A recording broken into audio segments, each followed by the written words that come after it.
Engwe Engine Pro 2.0 real life review on it. I wasn't given this bike by Engwe. I paid my own money, and I was rather misled by some YouTubers, not because they intended to, but the ones that Engwe gave them were not UK spec.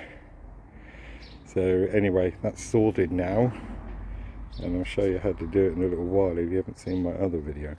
One of the reasons I brought this bike was because I wanted to go out in Brighton, my Ariba car, and be able to move away and not have to sit in Brighton all day long, or take Brighton somewhere when I want to go shopping or whatever. So this seemed ideal, but when it arrived and I got it out of the box, it's actually rather big. It does fold though. So will it go through Brian's door? The door is narrow, the height is low as well, and I bang my head all the time in that. We'll see.